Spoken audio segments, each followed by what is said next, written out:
Je m'interroge ce jour sur la question de la résiliation du contrat de partenariat public-privé PPP pour le financement, la conception, la construction, l'équipement, l'exploitation et la maintenance des 14 postes de péage automatique dans ce pays.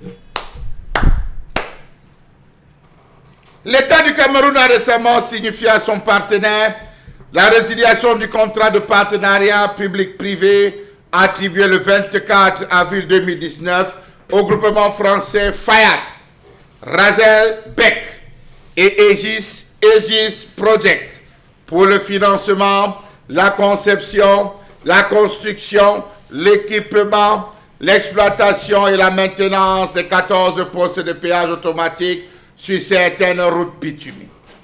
Comment comprendre l'absence de la clarification du gouvernement sur les véritables motifs de cette mutation? On parle de gestion sur une route qu'elle n'a pas construite. Virgule. Passons.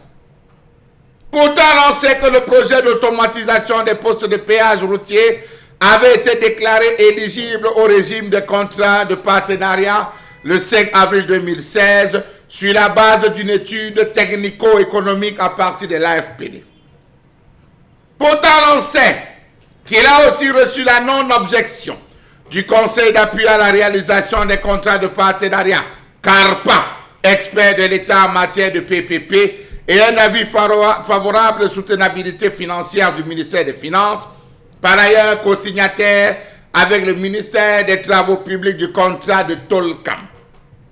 Autant de faits qui interrogent sur les raisons de ce revirement qui intervient alors qu'on attend depuis septembre 2023 la mise en service des 7 premiers postes de péage automatique déjà construits. Descendez. À part Kribi, faites un tour en Mbanga. Le péage de Mbanga, c'est un péage automatique, ça. C'est la distance, la hauteur, la longueur, les infrastructures, était ça qu'on avait prévu. Question. Comment comprendre ces résiliations de contrat qui survient alors que les 7 premiers postes de péage automatique ont déjà été conçus et que la mise en service était attendue au 3e trimestre 2023. L'État a décidé de retirer à Tolkam l'exploitation et la maintenance des 14 postes de péage automatique. L'entreprise devrait désormais être chargée de leur financement, conception, construction, équipement, des prestations pour lesquelles elle sera désormais rémunérée dans le cadre des marchés publics à conclure. Pourtant, on savait qu'il devait faire l'investissement, aménager, équiper, organiser, conceptionner, confectionner, bien positionner l'ensemble des équipements consommés sur 20 ans et après procéder à la restitution. Ont-ils eu peur de cet excès de bombo? Question. Comment comprendre que le gouvernement revient à une option abandonnée à la suite des études avant-projet détaillées, réalisées à partir de 2014 au motif de la complexité du projet et de la difficulté à mobiliser les financements? Cela même mis à la disposition de la presse en décembre 2020 par le ministère des Travaux publics. En plus, les autorités camerounaises remettent en question un processus en cours depuis près de 8 ans.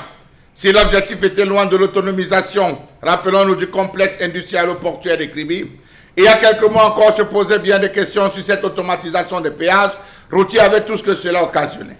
À quoi nous serviront les postes de péage routiers automatisés lorsque l'on n'a pas encore maîtrisé les 45 postes de péage manuels en termes de recettes et de dépenses? Avec un pays qui bat les records en termes de taux de chômage, que fera-t-on des 10 000 employés de péage routier actuellement en service qu'on avait programmé multipliés avec ceux automatiques? La présence des postes manuels a-t-elle déjà aidé à l'amélioration des axes routiers dans ce pays, puisqu'on précisait que les péages automatiques, l'ensemble des recettes collectées seront systématiquement destinés, reversés dans l'entretien des axes routiers? Est-ce que le Cameroun a fait une frappe? Si c'est une frappe, ça c'est une frappe à la sicilienne. Bravo.